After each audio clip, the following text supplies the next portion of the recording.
Welcome to channel 7 Tamil. நான் உங்கள் இருமதி பந்தலராஜா. நம்ம சேனலில் பல சுவாரஸ்யமான தகவல்களை பற்றி பார்த்துக்கிட்டு இருக்கோம். அந்த வகையில் இன்றைக்கி நம்ம எங்கே வந்திருக்கோம் அப்படின்னு பார்த்தீங்கன்னா, புதுக்கோட்டை மாவட்டம் நார்த்தாமலை பக்கத்தில் இருக்க விஜயாலய சோழீஸ்வரம் தான் வந்திருக்கோம். விஜயாலய சோழீஸ்வரம் இந்த கோயில் வந்து தஞ்சாவூர் கோயிலுக்கு முன்மாதிரியான கோயில் அப்படின்னு சொல்லி போன வீடியோவில் இதை பற்றி எல்லாமே பார்த்தோம்.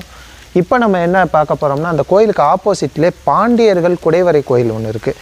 அதை பற்றி தான் பார்க்க போகிறோம். வாங்க வீடியோக்குள்ளே போகலாம். இப்போ நீங்கள் பார்க்குறீங்களா, இது வந்து சமணர் படுகையாக இருந்தது முன்னாடி. அதாவது பாண்டியர்கள் முன்னாடி சமணர் படுகையாக இருந்தது. அதுக்கப்புறம் வைணவ படையெடுப்பில் என்ன ஆகி போச்சுன்னா, அந்த சமணர் படுகையை இது வந்து வைணவ தலமாக மாறிடுச்சு. இப்போ பார்த்தீங்கன்னா தெரியும், இங்கே இருக்க பெருமாள் சிலைகள் ஒரு ஆள் உயரத்துக்கு பெருமாள் சிலைகளாக இருக்கும். 1 2 3 4 5, இங்கிட்ட ஒரு 5, மொத்தம் 10 பெருமாள் சிலைகள், ஆள் உயர சிலைகள் இருக்கும். பார்த்தா தெரியும் உங்களுக்கு. இது வந்து ஒரு வைணவ தலமாக மாற்றப்பட்டுருச்சு.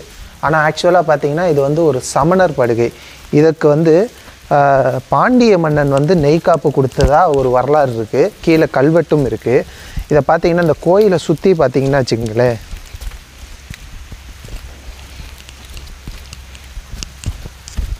இந்த கோயிலை சுற்றி பார்த்தீங்கன்னா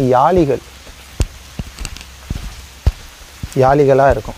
அதாவது இந்த இருங்க, மேஷ யாளி, யானை யாளி எல்லாமே இருக்கும். இங்கே கல்வெட்டுகள்லாம் இருக்கும் பாருங்க.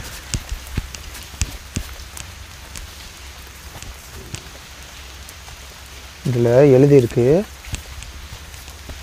ஜெகவீர அதுக்கப்புறம் தெரியல நம்மளுக்கு. அந்த தமிழ் எழுத்து அந்த படித்தவங்களுக்கு தான் நல்லா தெரியும். அதில் எழுதியிருக்கு. இந்த மாதிரி தமிழ் கல்வெட்டுகள்லாம் இருக்குது. இங்கிட்ட யாழி, மனித முகம் கொண்ட யாழி, அது மேஷ முகம் கொண்ட யாழி. இந்த பாருங்கள், இது மனுஷ முகம் கொண்டது, சிங்க முகம், ஆடு முகம், யானை முகம், இப்படி நிறைய யாளிகள் வந்து வித்தியாசமாக யாளிகள் சிற்பங்கள்லாம் இதை சுற்றி இருக்குது. இதுக்கு பக்கத்திலே வந்து பல்லவனோட குடைவரை கோயில். அதாவது நம்ம சோழர்கள் எப்படி கற்கோயிலில் சிறந்து விளங்குனாங்களோ அதே மாதிரி பல்லவர்களும் பாண்டியர்களும் வந்து மலையை கொடைஞ்சு உள்ள குடைவரை கோயில் கட்டுறதுல சிறந்து விளங்குனாங்க.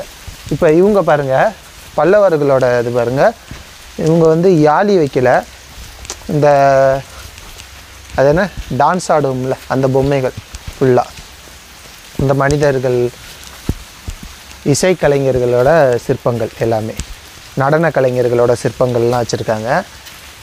இங்கே பார்த்தீங்கன்னா மலையை கொடைஞ்சி ஈஸ்வரன் ஆலயம். இதுக்கு வந்து பலியிலி ஈஸ்வரம் அப்படின்ற பேர். எதனால் அப்படின்னா, சாத்தன் பலியிலி அப்படின்ற ஒரு பல்லவ மன்னன் இந்த குடைவரை கோயிலை பண்ணதுனால இதுக்கு வந்து பலியிலி ஈஸ்வரம் அப்படின்ற பேர். உள்ளே வந்து ஈஸ்வரன் இருக்கார். அங்கே பெருமாள் பார்த்தோம், இங்கே வந்து ஈஸ்வரன்.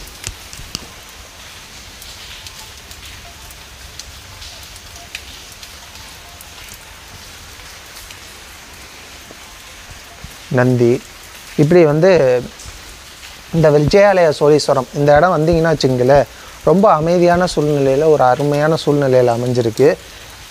இங்கே வந்தாலே பார்த்திங்கன்னா இந்த முத்திரையர் கட்டிடக்கலை, இங்கிட்டு பாண்டியர், இங்கிட்டு பல்லவர் அப்படின்னு சொல்லிட்டு எல்லாரோட கட்டிடக்கலையும் ஒரே இடத்துல அமைஞ்சிருக்க ஒரு சூப்பரான ஒரு இடமா இங்கே இருக்கும். கண்டிப்பாக அந்த புதுக்கோட்டை சைடு வந்தீங்கன்னா நார்த்தாமலையிலேருந்து ஒரு 1 கிலோமீட்டர் கூட வராது, விஜயாலய சோழீஸ்வரம் அப்படின்னு கேட்டால் சொல்லுவாங்க.